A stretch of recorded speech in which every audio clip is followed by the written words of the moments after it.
Shalom, bienvenue sur votre émission Dévoilement. Très heureux de vous retrouver, encore très nombreux à nous suivre sur cette émission. Une émission qui nous plonge dans la profondeur des Écritures, qui nous aide à comprendre les révélations, la lumière qui est cachée derrière chaque écriture de Dieu. Et je démarre cette émission avec ce verset de Actes 18 qui parle de Apollos. Voilà comment la Bible décrit le chrétien qui est Apollos. La Bible dit un juif nommé Apollos, originaire d'Alexandrie, homme éloquent et versé dans les Écritures. Il dit, il était instruit dans la voie du Seigneur et fervent d'esprit. Il annonçait et enseignait avec exactitude ce qui concerne Jésus, bien qu'il ne connût que le baptême de Jean. J'ai apprécié la manière dont la Bible a parlé d'Apollos. La Bible dit que c'est un homme qui est versé dans les Écritures, un homme qui enseignait avec exactitude. Et je crois que c'est le travail que Dieu nous demande en tant que des serviteurs, en tant que des chrétiens. Nous devons comprendre la parole et l'enseigner aussi dans son exactitude. Et c'est le devoir que nous nous sommes donnés sur cette émission, expliquer, interpréter les Écritures selon la pensée de Dieu. Et ce soir, nous sommes encore là pour parler d'un thème assez spécial, un thème qui a toujours donné confusion à beaucoup de chrétiens, surtout dans l'église d'aujourd'hui. Et nous essayerons sur cette émission de décortiquer ce thème. Il s'agit bel et bien du thème sur la loi et la grâce. Notre thème de ce soir, c'est comprendre la loi et la grâce à la lumière de la Bible. Et pour en parler, nous avons sur ce plateau le docteur Olivier Nouroué qui est déjà là. Bonsoir, docteur. Bonsoir, mon frère. Une fois encore, soyez les bienvenus sur cette émission. Beaucoup. Et comme je le disais, nous allons parler avec vous de la loi et de la grâce. Alors, nous allons planter le décor. Lorsque nous parlons de la loi, qu'est-ce qu'on peut comprendre? Qu'est-ce que la loi? En réalité, la loi est un principe établi qui régit une société et qui est un principe de coopération qui définisse les droits et les devoirs, les récompenses comme les châtiments correspondant à chaque comportement. Ça, c'est déjà la loi. Dieu nous a créés comme des êtres humains et voudrait être en coopération avec nous, ce qu'on appelle la relation. Et toute relation est une communion et communication. Donc quand on parle de relation, on parle de la communion et de la communication. Cette communion avec Dieu et cette communication est fondée sur des principes. Et c'est ce principe-là qu'on appelle la loi. Donc le monde ne peut pas s'en passer de la loi parce que la loi, c'est quand même un principe de coopération. Justement. Alors vous devez obéir à ces principes-là pour maintenir la relation. Et lorsque vous brisez le principe, eh bien, vous brisez ainsi la relation. Cependant, la Bible distingue tout au moins 4 types de lois. Il y a en premier la loi morale, ce qui est dit par exemple dans le livre de Romains, le chapitre 2, le verset 14. Il est dit que les païens qui n'ont point la loi font naturellement ce que prescrit la loi. Ils sont eux qui n'ont point la loi, une loi pour eux-mêmes. Ils témoignent que l'œuvre de la loi est écrite dans leur esprit. Et puis leur pensée les accusant à tour de rôle à travers leur conscience. Vous voyez, donc ça, c'est la loi morale qui régit la connaissance du bien et du mal dans chaque être humain. On n'a pas besoin de faire une école de théologie pour savoir que tuer son prochain n'est pas bien, mentir n'est pas bien, voler n'est pas bien, forniquer n'est pas bien. Il y a beaucoup de choses que la conscience connaît de Dieu. Et cette conscience étant en nous, nous pouvons choisir de la tuer complètement à force d'être rebelle à la voix de la conscience. Vous voyez, il y a même la définition du mot conscience tel que l'apôtre Paul l'a utilisé dans Romains 2, versets 14 et 15 là, qui est un mot prêté du latin, conscientia, dont le préfixe con veut dire ensemble ou bien avec.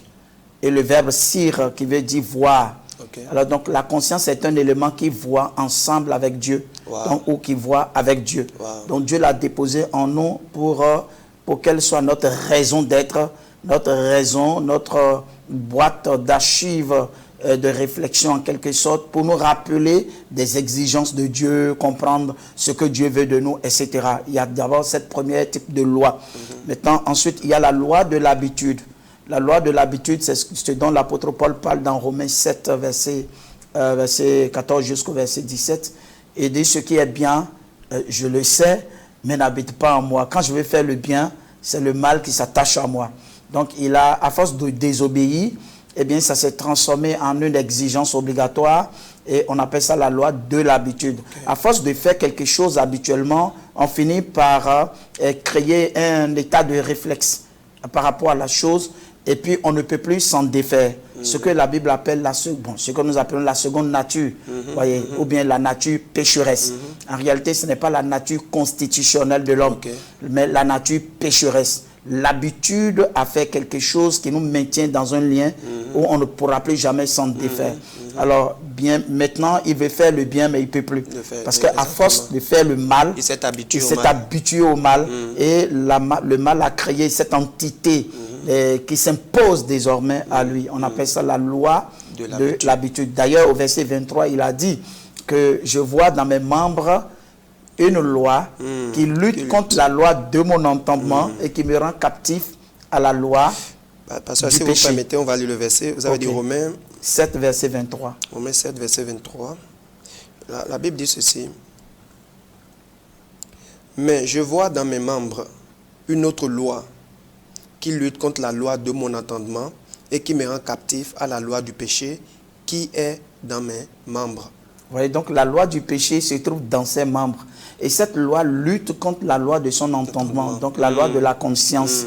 La loi de l'entendement, c'est la loi de la conscience. C'est-à-dire la connaissance du bien et du mal qui fait partie intégrante de tous les êtres humains.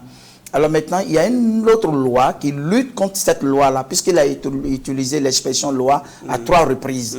Il dit, je vois dans mes membres une autre loi qui lutte contre la loi de mon entendement et qui me rend captif à la loi du péché. Voyez, la loi du péché, c'est la facilité à faire le mal, c'est l'iniquité.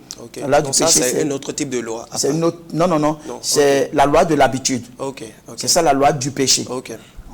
Ça, c'est le deuxième type de loi que nous révèlent les Saintes Écritures.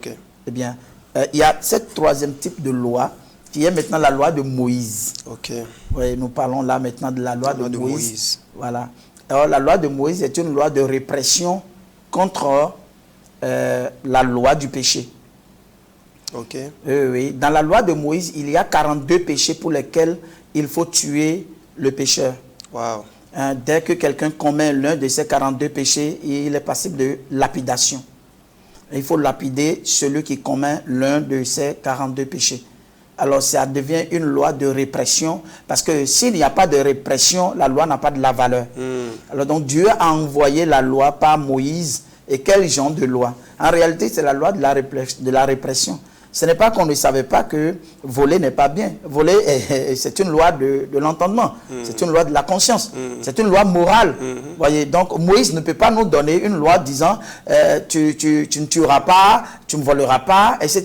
S'il n'y a pas de répression. Alors donc, c'est la répression qui se trouve dans la loi de Moïse qui confère de légitimité ou de la force, de la puissance à la loi de Moïse. Alors donc, tout le monde a peur de la loi, pas parce qu'on est une bonne personne, mais parce qu'on craint le châtiment qui est derrière la loi. En réalité, c'est ça la politique de Dieu en donnant la loi à Moïse. Et vous allez voir que dans le livre de Romains, chapitre 8, le verset 2, on va lire ça. Romains 8, verset 2. Oui. En effet, la loi de l'esprit de vie en Jésus-Christ m'a affranchi de la loi du péché et de la mort. Voyez, non? Le verset 3 dit quoi maintenant? Le verset 3 dit, car chose impossible à la loi, parce que la chair la rendait sans force. Voyez, il a cité là maintenant la loi à 3 reprises. Oui. Voilà, il dit la loi de l'esprit de Dieu. Ça, c'est le 4e type de loi. Cette loi est une loi de l'esprit de Dieu qui vient combattre la loi du péché, qui est la loi de l'habitude, pour nous libérer. Parce que cela était impossible à la loi de Moïse. La loi de Moïse ne pouvait pas nous affranchir. Non, on peut enseigner la loi à une personne 1000 ans, c'est comme un conseil qu'on lui donne. Encore qu'aujourd'hui, nous ne sommes plus sous cette loi-là à cause de ce qu'il n'y a plus de répression. Lorsque quelqu'un tue, dans l'Ancien Testament, on le tue. Vous voyez, il y a œil pour œil, dent pour dent, ce qui n'est plus d'actualité dans notre société d'aujourd'hui. Notre société d'aujourd'hui est démocrate. Nous vivons dans un monde démocratique. En sorte qu'il y a des gouverneurs qui déterminent le châtiment qui correspond à une infraction aujourd'hui. À l'époque, ce n'était pas ça. On connaît, tout le monde connaît la loi, la population connaît la loi, le peuple connaît la loi. Il sait que la loi de Moïse dit ceci. Et d'ailleurs, les pharisiens l'ont dit à Jésus. Il dit, nous avons attrapé une femme en plein adultère La loi de Moïse nous demande de la lapider. Qu'en penses-tu, toi?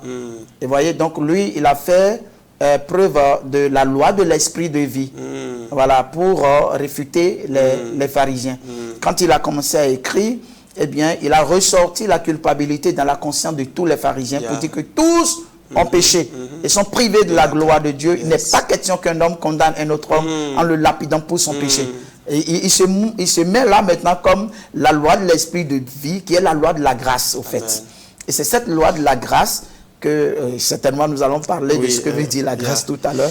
Alors donc, quand il a fait preuve de cette loi-là, eh bien, on ne pouvait plus lapider cette femme-là. Vous voyez, donc il y a 4 types de lois. Il y a la loi de la conscience, la loi de l'habitude qui est la loi du péché, il y a maintenant la loi de Moïse qui est la loi de la répression, il y a la loi de l'esprit de vie qui est la loi en Jésus-Christ par le Saint-Esprit qui nous a franchis du péché à travers le renouvellement de l'intelligence.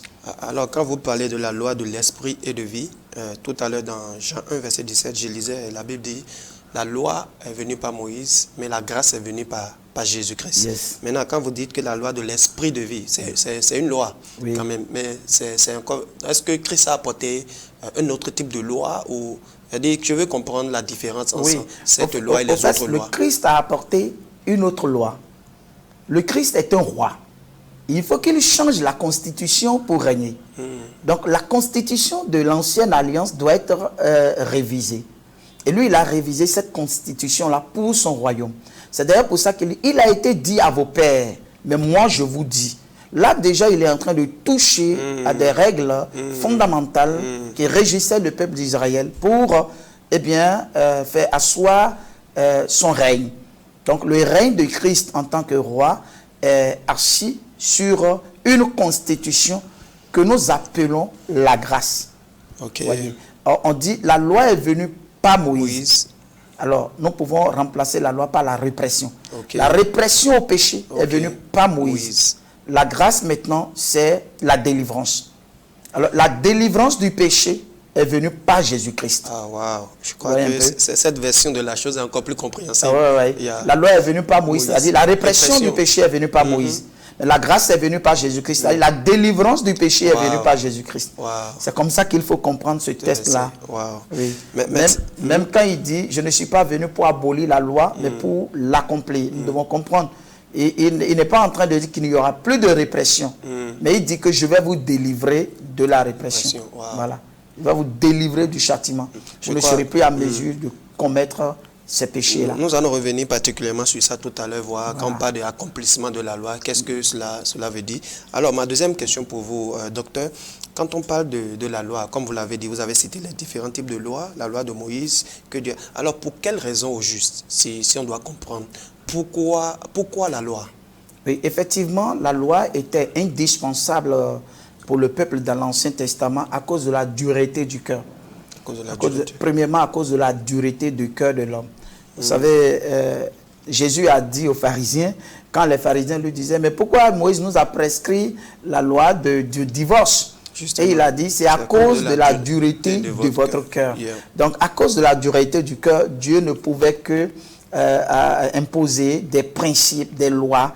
Et il y a tellement de lois, il y en a jusqu'à 613 préceptes. Donc, dès qu'il y a une infraction, il faut une loi correspondante. Dès qu'il y a de nouvelles infractions, il faut de nouvelles lois correspondantes pour régir la société.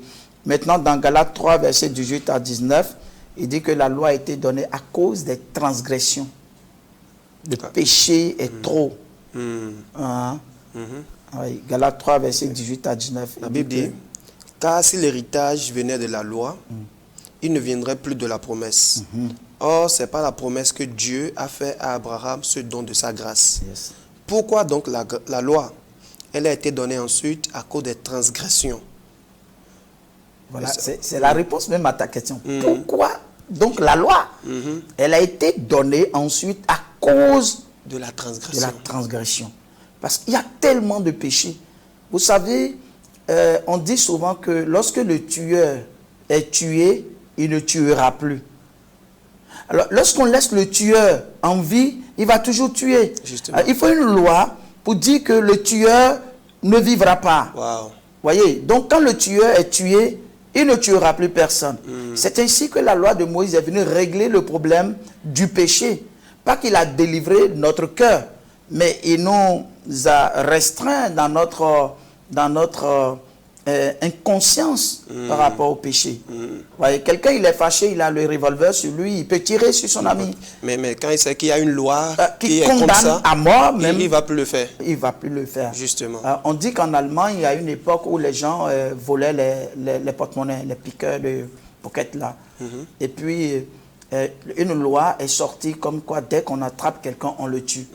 Voyez, et dès que cette loi a été appliquée les quelques fois, eh bien, il y a des personnes qui laissaient exprès leur porte-monnaie sur le goudron et partaient et revenaient le lendemain trouver ça. Wow. Les gens ne prenaient pas parce qu'ils sont des personnes justes, mais parce qu'ils craignaient la mort qui devait s'en suivre. C'est la politique en réalité de Dieu. Et dans le verset 24, il est dit quoi? De Galates 3. Oui. Verset 24 de Galates 3, la Bible dit ceci. Ainsi, la loi a été donnée comme un pédagogue. Voilà. Pour nous conduire à Christ, voilà, afin que nous fussions justifiés par la foi. Voilà. La loi a été donnée comme un pédagogue pour nous conduire, c'est comme un tuteur, pour s'occuper de nous, nous corriger, nous instruire, nous menacer, nous réprimer, jusqu'à ce que le Christ soit venu et que nous soyons sauvés maintenant et délivrés par la foi. Wow. Voilà. Donc le Christ a amené la foi qui est une puissance de délivrance. Moïse a amené la loi qui est une puissance de répression. Vous voyez un peu. Donc c'est un peu pour ces raisons-là. Et puis dans 1 Timothée 1, le verset 9 et 10, il a dit que la loi est pour les désobéissants. La loi a été donnée à cause des désobéissances. 1 Timothée 1 à partir du verset 9. Oui. Sachant bien que la loi n'est pas faite pour le juste, oui, mais pour les méchants et les rebelles, les impies et les pécheurs, les irréligieux et les profanes, les parricides, les meurtriers, les impudiques, les infâmes, les voleurs d'hommes, les menteurs, les parjures et tout ce qui est contraire à la saine doctrine. Voilà, c'est pour ces personnes que la loi a été donnée. Alors, pour dire que dès que vous avez accepté le Christ et qu'il vous a fait don de son Saint-Esprit et de la foi authentique, c'est terminé.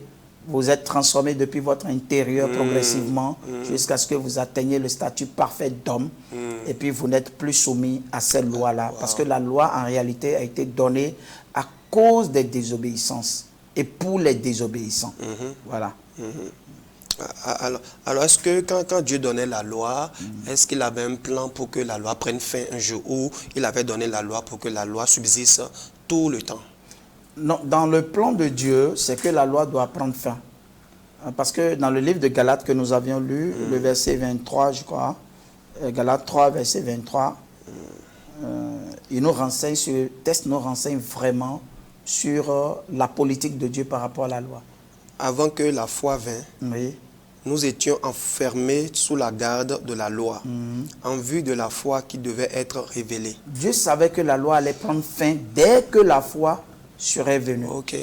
Donc, selon les pensées de Dieu, il a prévu une fin pour la loi. Et c'est quand la foi serait venue. Or, la foi est une puissance de délivrance. La foi délivre en réalité. La foi, c'est pourquoi on dit souvent les hommes sans foi ni loi. Donc, des gens qui ne sont ni soumis à la loi, mais qui ne sont ni soumis à la foi. Or, donc, ils ne sont pas délivrés. Nous ne sommes plus soumis à la loi parce que nous avons la foi. Et la foi est une délivrance. La foi est une capacité de maîtrise de soi, au fait. C'est le rôle même de la foi et du Saint-Esprit comme entité, comme le salut, en réalité. Voilà. Donc, Dieu, il a prévu vraiment que la foi, la loi prenne fin dès que la foi serait venue. Et puis, dans le livre d'Hébreux, le chapitre 9, verset 8 à 10. Hébreux 9. Verset 8 à 10. Oui. Le Saint-Esprit montrait par là que le chemin du lieu très saint n'était pas encore ouvert tant que le premier tabernacle subsistait.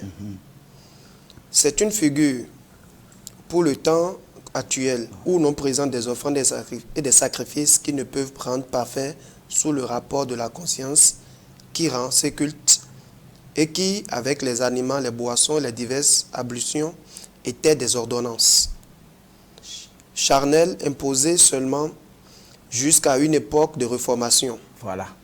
Donc, le verset 10 dit bien que ces ordonnances ont été données au peuple jusqu'à une époque de réformation.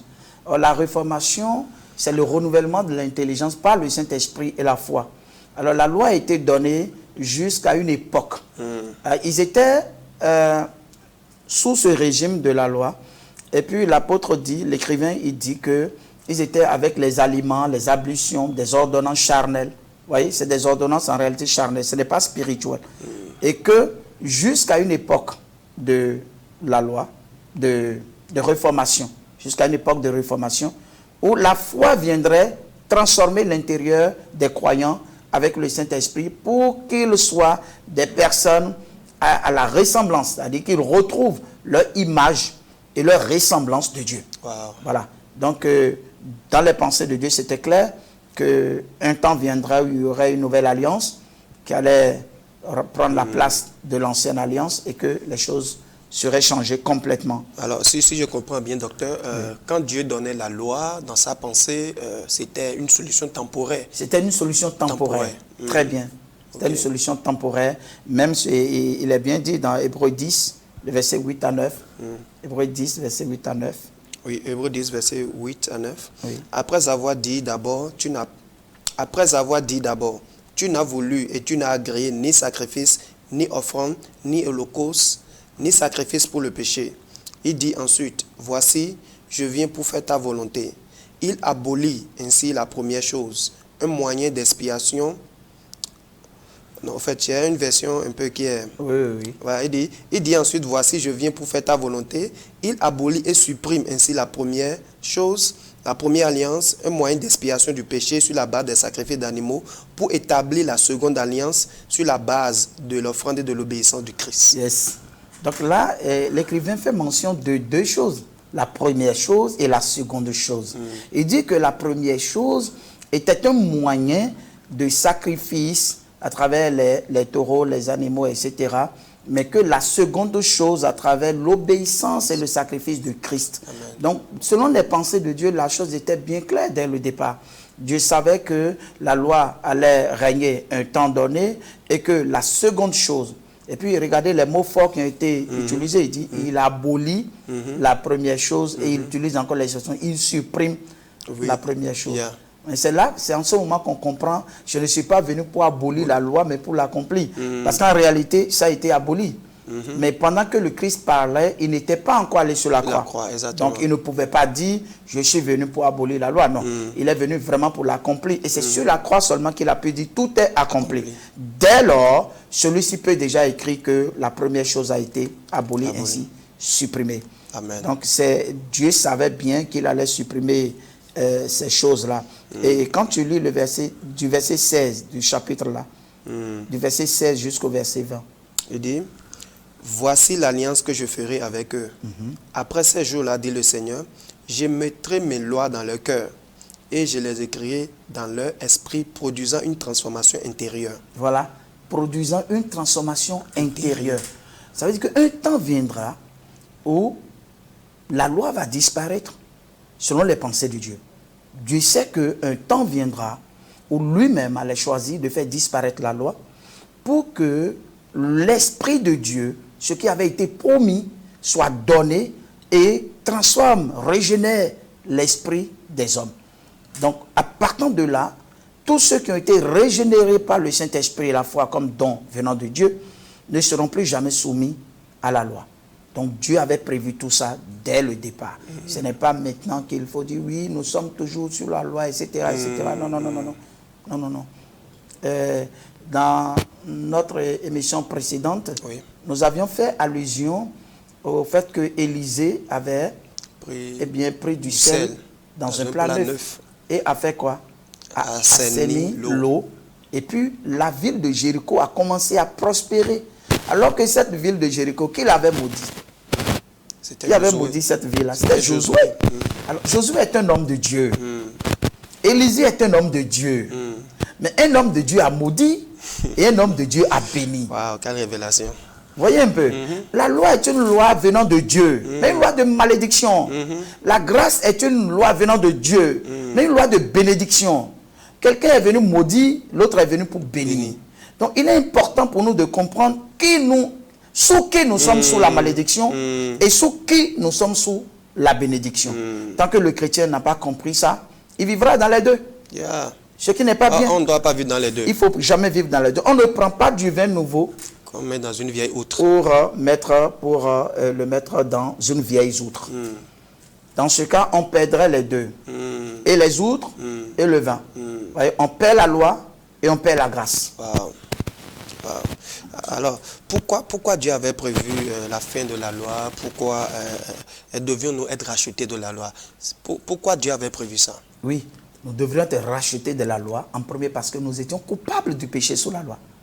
Okay. Sous la loi, nous sommes coupables du péché. Et c'est ce qui ressort dans Romains 3, verset 19. Romains 3, verset 19. Romains 3, 19, je lis. La Bible dit ceci. Or, nous savons que tout ce que dit la loi, elle le dit à ceux qui sont sous la loi, afin que toute bouche soit fermée et que tout le monde soit reconnu coupable devant Dieu. C'est ça. La loi a été donnée pour nous culpabiliser, pour que nous soyons reconnus coupables. Non seulement nous, mais que Dieu aussi nous reconnaisse comme coupables. Donc c'est un moyen de culpabilité. L'apôtre n'est pas en train de dire de n'importe quoi. Il est inspiré et il connaît les pensées de Dieu. Et il a dit, afin que tout le monde soit reconnu coupable sous la loi. Il est donc important que nous soyons rachetés de la loi. C'est tellement important. Ça, c'est même le premier élément pour lequel il faut que nous soyons rachetés. Maintenant, le deuxième élément, c'est que la loi ne pouvait pas nous délivrer. Hein, il est dit dans Romains 8, verset 3, chose impossible à la loi de Moïse. Vous voyez? Alors, l'esprit de vie, c'est-à-dire l'esprit de grâce, nous a affranchis de la loi du péché, c'est-à-dire de la loi de l'habitude, l'accoutumance au mal. La loi de la grâce, la loi de l'esprit de vie nous a délivrés de l'accoutumance au mal. Pour que nous ne soyons plus esclaves du péché. Mais cela était impossible à la loi de Moïse. Donc il était important et évident que nous soyons rachetés de la loi de Moïse, étant donné que nous ne pouvions pas être rachetés. Dans Galates 3, verset 10, il a dit que nous étions des maudits sous la loi. Sous la loi de Moïse, nous étions tous des maudits. Et car tous ceux qui s'attachent aux œuvres de la loi sont sous la malédiction. Voilà. Ils sont sous la malédiction. La malédiction. Pourquoi? Parce que la loi ne procure pas de vie. Donc nous n'avons pas de bénédiction sous la loi. Tous ceux qui s'attachent aux œuvres de la loi sont sous la malédiction. Il est donc important que nous soyons rachetés de la loi par la mort de Christ à la croix. Et lorsqu'on lit le livre de Galates, le chapitre 4, le verset 3. La Bible dit ceci, Galates 4, verset 3. Oui. Nous aussi, de la même manière, lorsque nous étions enfants, c'est-à-dire des mineurs, nous étions sous l'esclavage des rudiments du monde. Mais lorsque les temps ont été accomplis, Dieu a envoyé son Fils, né d'une femme, né sous la loi, afin qu'il rachetât ceux qui étaient sous la loi, afin que nous réussissions l'adoption, recevant la filiation et étant reconnus comme fils de Dieu. Et parce que vous êtes véritablement ses fils, Dieu a envoyé dans nos cœurs l'esprit de son Fils, lequel crie « Abba, Père ». Voilà. Ça veut dire que sous la loi, nous n'étions pas fils. Nous étions quoi alors? Des esclaves. Des esclaves, des serviteurs. Nous n'étions pas fils, nous n'avions pas l'adoption, on ne peut pas nous reconnaître comme fils. Nous ne pouvons pas dire Jésus-Christ est notre aîné et que nous sommes des co-héritiers. Nous ne pouvions pas le dire sous la loi. Donc tous les chrétiens de par le monde entier aujourd'hui qui n'ont pas compris ce qu'est dans la grâce de Dieu, ou bien la grâce que Dieu a offerte à l'humanité et qui vivent encore sous la loi, ils sont dans la servitude. Ils sont encore esclaves. Parce que dans Romains 6, verset 14, Romains 6, 14, oui. Il est écrit, « Car le péché n'aura point de pouvoir sur vous, puisque vous êtes non sous la loi, mais sous la grâce. » Le péché n'aura point de pouvoir sur vous. Pourquoi? Parce que vous êtes non sous la loi, mais sous la grâce. Bon. Et si nous étions sous la loi, qu'est-ce qui allait se passer? Le péché aurait le pouvoir sur nous. C'est-à-dire qu'on continuera toujours à pécher. Oui. La loi influence. La loi est comme quelqu'un qui a tué quelqu'un et sous le coup duquel on a attaché le cadavre. Oui, oui, et puis il passe comme ça, avec le cadavre sur son cou. Ça serait gravé dans son intérieur. Ça sera gravé dans sa conscience comme quoi, et voilà ce que tu as fait. Donc il sera éhonté. C'est-à-dire le péché est permanemment présent dans son esprit. Et c'est ce que la loi fait avec nous. On ne peut pas s'en passer parce qu'on n'est pas libre. On est condamné au fait. On est condamné à pécher encore. Alors donc, il faut que nous soyons rachetés de la loi. Et puis, la loi ne nous rapproche pas de Dieu. La loi nous éloigne de Dieu. Il n'y a que Christ dans la grâce qui nous rapproche de Dieu. Mais la loi nous éloigne de Dieu. Donc, pour ces raisons-là, il faut que nous soyons véritablement rachetés de la loi. Et puis, la loi n'enlevait pas les péchés. On couvrait les péchés sous la loi à cause des sacrifices qui étaient exigés. Le sang des taureaux et des boucs ne pouvait pas enlever la culpabilité même du péché de notre conscience. Aujourd'hui, on ressent une paix intérieure et on sent que on est fils de Dieu. Dans notre conscience, on ressent une voix intérieure qui nous dit « Abba Père ». Un peu comme si Dieu nous aime maintenant et que nous l'aimons maintenant et que nous sommes devenus son fils. La culpabilité du péché n'est plus. Alors de la même manière qu'on éduque un enfant jusqu'à la maturité, de cette même manière le Saint-Esprit nous éduquera dans un processus de transformation jusqu'à ce que nous soyons parfaitement sans tache, sans rite aux yeux de Dieu. Et c'est ce que l'Esprit de Dieu fait avec nous. Amen. Amen. Alors, quel a été le plan que Dieu a mis en place pour nous délivrer, pour délivrer l'humanité de la loi? Oui, Dieu a mis sur place un plan, le plan du royaume de Dieu. Le plan, c'est le royaume de Dieu. Il y a quelque chose que Dieu a appelé Église. Sur cette pierre, je bâtirai mon Église. Ça n'a rien à voir avec les dénominations multiples de par le monde. Donc, il y a une différence. Il y a une différence entre mon Église et les églises. Les églises, ce sont des rassemblements locaux d'enfants de Dieu qui s'entraident, qui s'exhortent, qui s'édifient dans la foi et qui, dans leur ensemble, ne sont pas forcément enfants de Dieu. Ah bon? Parce qu'ils sont dans la forme terrestre, dans la forme charnelle de la chose. Maintenant, il y a parmi ces personnes-là, il y en a parmi ces personnes, ces rassemblements locaux-là, ceux qui vivent véritablement l'esprit et la foi en Dieu et qui ont expérimenté le renouvellement de l'intelligence et qui marchent sous la conduite du Saint-Esprit. Ceux-là, ils sont assis dans le ciel et forment le corps de Christ en esprit. Voilà. Donc ce n'est pas tous ceux qui viennent au rassemblement qui sont forcément membres du corps de Christ. Non. Il y a ceux-là qui vraiment ont reçu le Saint-Esprit, renouvelés par le Saint-Esprit et qui sont conduits par le Saint-Esprit et qui sont membres du corps de Christ. Alors donc si la trompette sonne, c'est ceux-là qui seront enlevés. Tandis que les autres qui viennent simplement par participation, par formalité et qui viennent aux assemblées, ceux-là resteront. Voilà, c'est la différence. Donc quand on parle de l'Église, on parle de ce corps universel et spirituel de Christ qui est composé de toutes ces personnes qui sont remplies d'esprit et de foi et qui marchent sous la conduite du Saint-Esprit, qui sont connectés au Christ et qui constituent ses membres et qui seront enlevés lorsque la trompette sonnera. Et c'est ça la politique de Dieu lorsqu'il nous délivre de la loi. Le moyen le plus efficace pour nous maintenir et nous prendre, nous récupérer, c'est le corps de Christ. C'est le royaume de Dieu. Et c'est ça l'Église. Alors donc, la forme charnelle de l'Église qui constitue en évangélisation, en rassemblement, en exhortation, en prédication, est le moyen stratégique. C'est la stratégie par laquelle Dieu récupère les gens pour les mettre dans ce qu'on appelle le corps de Christ véritablement. Donc, on peut comprendre qu'il y a ce qu'on appelle la récupération Et il y a maintenant ce qu'on appelle la restauration. Ce n'est pas la même chose.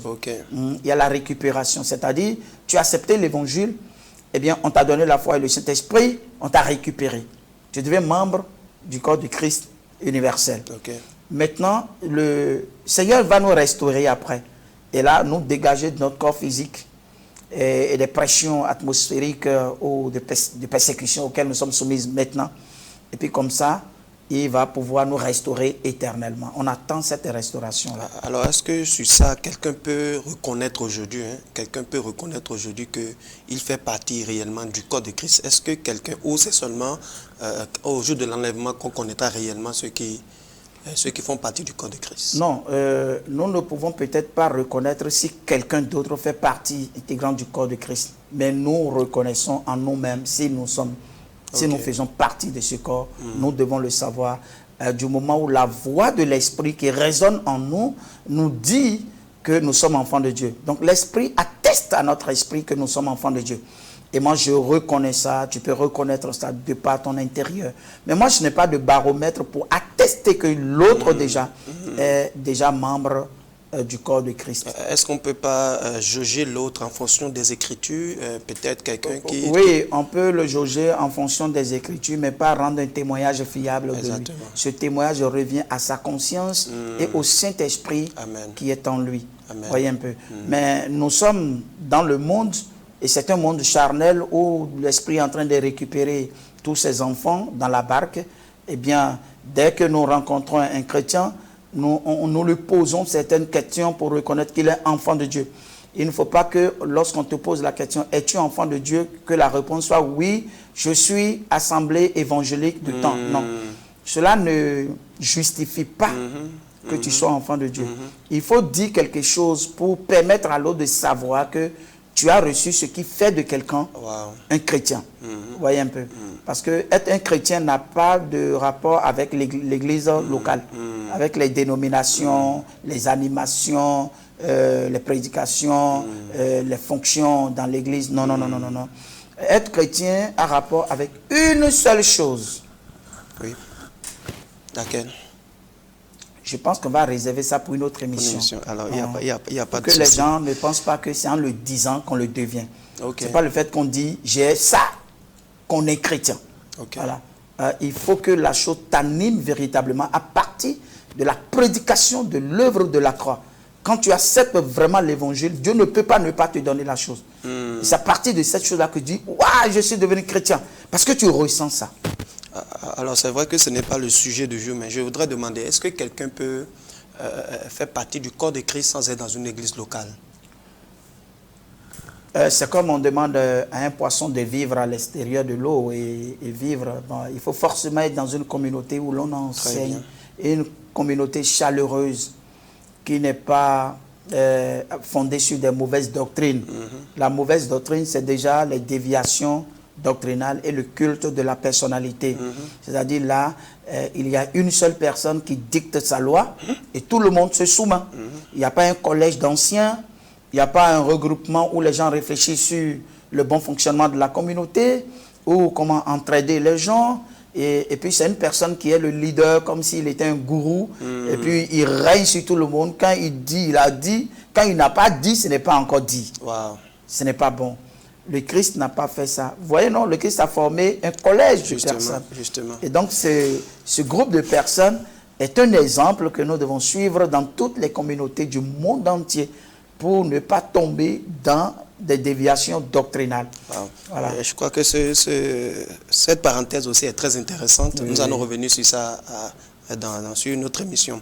Alors, nous continuons toujours avec notre thème. Je voudrais savoir, est-ce que Jésus, dans son ministère, au cours de sa vie terrestre, est-ce qu'il lui est arrivé de se passer de la loi? Ou bien quand il était sur la terre, il a observé lui aussi la loi à 100%? Non, il n'a pas observé la loi à 100%. Il a par exemple violé la loi de la lapidation. Exactement. Il a violé la loi de la lapidation. non seulement qu'il a violé, il exigeait aux pharisiens de ne pas lapider quelqu'un selon que la loi, parce que la loi, au fait, c'est la répression. Justement. Donc lui, il s'oppose à la répression qui est derrière la violation de la loi. C'est-à-dire que lui-même, quelque part, il n'est pas observateur de la loi. Mais parce qu'en lui se trouvait quelque chose qui est au-dessus de la loi, qui est au-delà, qui est immensement au-dessus de la loi. Donc, il n'a pas observé la loi. Il a aussi violé la loi de la purification. Il a violé la loi de la purification quand il disait à ses disciples que non, les disciples mangeaient sans laver la main, sans se purifier en quelque sorte, ce qui était de la loi. Mais Jésus a dit non, il n'en est plus question. Et donc les pharisiens observaient ces lois-là, pensant que ce sont ces lois-là qui les rendraient saints. Mais en réalité, ce n'est pas ça qui les rendrait saints. Ce qui peut rendre une personne sainte, c'est la présence du Saint-Esprit, à travers la croyance en l'œuvre de la croix de Jésus-Christ. Donc le Christ, lui, il avait ça. Et donc il disait non, il ne faut pas les condamner pour ça parce que ce n'est plus d'actualité. Donc Jésus, il a violé cette loi-là. Il a violé la loi du sabbat. Exactement. À plusieurs reprises. Il a guéri des malades. Il a violé la loi du sabbat à plusieurs reprises. Et il a commandé aux gens de violer ces lois-là. Vous voyez? Donc, à plusieurs reprises, quand il se voyait face à la loi de Moïse, il les violait. Mais pourquoi? Pas parce qu'il était rebelle contre la loi, mais parce qu'en lui se trouvait l'accomplissement de la loi. Amen. L'accomplissement de la loi, c'est l'amour. L'amour est au-dessus de la loi. Oui. Et puis, quand l'amour parle, la loi se tait. Or, l'amour, c'est le produit de la grâce. C'est pourquoi on dit quand la grâce parle, la loi se tait. Bon, Jésus, quand il parle, la loi se tait parce qu'il est le porteur de la grâce de Dieu. C'est lui qui fait grâce. Il dit ne la lapidez pas. On ne va pas la lapider comment? Mais parce que moi, je suis là. Je suis la grâce et les pharisiens vont représenter la loi. Donc, entre la loi et la grâce, qui va remporter? C'est la grâce qui remporte. Amen. Voilà. C'est pour ça qu'il faut comprendre bien la notion de la loi et de la grâce. Voyez. Et Jésus, il dit, je ne suis pas venu pour abolir la loi, mais je suis venu pour l'accomplir. Vous voyez un peu? Mais ça veut dire quoi? Je ne suis pas venu pour abolir la loi, mais pour l'accomplir. Jésus dit, par exemple, dans la loi, il n'y a pas celui qui dit raka à son frère est passible de châtiment de la GN. Oui. Cela ne se trouve pas dans la loi. Okay. Donc, sous la loi, on peut dire, tu es imbécile, tu es imbécile. Mais puisque ça ne se trouve pas dans la loi. Okay. Vous voyez? Donc, le Christ est en train de dire, vous avez la forme de quelque chose. Mais moi, j'ai le fond de la chose.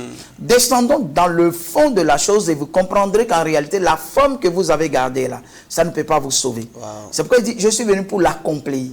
Je suis venu pour rendre la loi concrète. Alors donc, si vous gardez simplement la loi, vous aurez quelques rudiments de la loi. Mais vous n'aurez pas l'accomplissement de la loi. Donc, ce que recherche Dieu en envoyant la loi, vous ne pourriez jamais l'avoir. Et c'est quoi cette chose? C'est un statut parfait, rempli d'amour. C'est pour ça que le Christ a dit qu'il y a deux lois qui résument toute la loi. Il dit, tu aimeras Dieu et ton prochain. Et ton prochain. Wow. Voyez? Parce que Dieu a créé l'homme à son image, selon sa ressemblance. Donc, quand on aime le prochain. Et ça, on a accompli toute la loi. C'est pour ça qu'il dit, je ne suis pas venu pour abolir la loi de Moïse, mais je suis venu pour l'accomplir. Je suis venu pour vous permettre d'atteindre l'objectif, le but même pour lequel Dieu a donné la loi, que vous puissiez l'atteindre. Wow. Voyez? C'est ça, c'est parce que j'entends souvent les gens se poser la question, mais comment Jésus a réellement accompli la loi? La loi. Oui, il a accompli la loi parce que il s'est livré lui-même. Comme on dit, le châtiment qui nous était réservé est tombé sur lui. Et comme ça, lui, il peut vivre en nous. Souvent, on dit, Jésus est mort pour vivre en nous. Nous devons aussi mourir pour vivre en lui. Voyez un peu. Comment Jésus est mort? Il a donné sa vie, mais après, il l'a récupéré. Oui. Donc, il n'est pas mort. Il est mort, ressuscité. Amen. En nous aussi, il y a quelque chose qu'on appelle le vieil homme qui doit mourir. Si il ne le tue pas, si l'Esprit de Dieu ne le tue pas, on ne peut pas avoir notre place en Jésus-Christ. Parce que lui, c'est de par sa mort qu'il a sa place en nous. Et c'est de par notre mort que nous aurons aussi notre place en lui. Nous avons quelque chose en nous que lui, il va venir tuer pour nous donner la vie. Parce que si on ne meurt pas, on ne peut pas connaître la résurrection. Donc il faut tuer le vieil homme là pour que les éléments de rébellion, de révolution, qu'on appelle les émotions à outrance, en réalité, ce sont ces réactions émotionnelles qui nous amènent à la vengeance, à nous venger nous-mêmes, à des conflits. Et puis on ne veut rien supporter. Donc dans la rue, quelqu'un me dit, tu es imbécile. Je ne serai pas à mesure de lui dire merci parce qu'il me dit que je suis imbécile, moi, comme ça. Écoutez, aussi longtemps que mon moi réside en moi, eh bien, je vais réagir. Donc, de par la mort de Christ, il est rentré en nous pour tuer aussi notre moi. Pour que notre moi disparaisse et qu'on soit maintenant comme lui, en ne vivant plus pour nous-mêmes, mais vivant désormais pour Dieu. Voilà, c'est le mystère en réalité du salut. Oui, c'est pour ça que nous ne pouvons plus continuer à observer la loi dans sa forme. Mais nous devons descendre dans le fond des choses. C'est le spirituel. Nous quittons le charnel pour le spirituel. Amen. Alors, je crois qu'on a été vraiment surpris par le temps. On devrait parler de la loi de la grâce.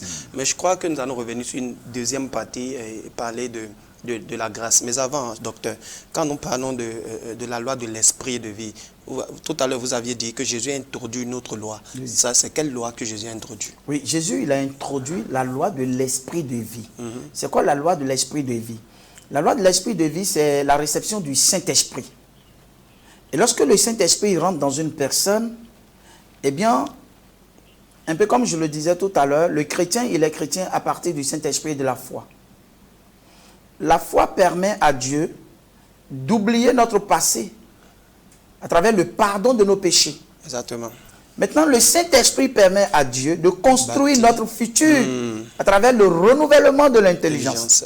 Et c'est ce renouvellement de l'intelligence là qu'on appelle la loi de l'esprit de vie. Wow. Vous voyez, donc, nous sommes renouvelés dans l'intelligence au point de ne plus pouvoir céder aux provocations, aux persécutions et aux séductions du monde. Donc, lorsque les séductions du monde viennent en forme de tentation, il y a quelque chose en nous qui résiste à ça. Même si j'ai envie de le faire, je ne pourrai plus à cause de la personnalité, la nouvelle personnalité que le Saint-Esprit a forgée en moi. Wow. Donc, ce n'est pas de ma force que je dis merci à une provocation. Mais c'est parce que ça devient aussi la loi de l'habitude pour moi. Exactement. Ça devient ma seconde nature, Exactement. la nature divine. Exactement. Voyez, donc, participant de la nature divine, je ne peux plus réagir par rapport aux séductions, aux provocations, ni même aux persécutions. C'est pour ça qu'au temps des apôtres, lorsqu'ils sont persécutés, eh bien, ils ne réagissaient pas. Ils se comportaient comme des gens bêtes, parce qu'ils étaient des brebis. Ils n'étaient pas des boucs. Ils ne réagissaient pas. On reconnaît le bouc par son odeur. Quand il passe, il traîne une odeur. Mais ici, nous devenons des brebis. Nous avons l'impression d'être bêtes. Mais c'est parce qu'il y a un esprit éternel qui vit en nous et qui nous dit que la terre est désormais pour nous vanité. Le monde est désormais voué pour nous aux vanités, à l'échec. Et de ce fait, nous ne pouvons plus réagir quand nous avons vraiment compris ces choses-là. Alors, lorsque quelqu'un voit la chose comme ça, il dit, mais les chrétiens, ils sont devenus bêtes, il faut les menacer, il faut les torpiller, il faut les escroquer, ils ne vont pas pouvoir réagir. Et c'est alors que survient, c'est à moi la rétribution, c'est à moi la vengeance. C'est là que Dieu se lève. Il intervient. Les gens ne sont pas vengés par Dieu parce qu'ils sont trop rapides à se venger eux-mêmes. Ah, ça, c'est fort ce que vous dites, homme de Dieu. Et ça fait que beaucoup de chrétiens disent que Dieu est lent. Mais Dieu est lent parce que vous êtes déjà trop rapide. Avant même qu'on ne te dise tu es imbécile, tu as déjà répliqué. Et là, Dieu, il dit, ben, écoutez, je ne peux être que lent, puisque tu es trop rapide, toi. Mais il faut être lent pour laisser la rapidité à Dieu.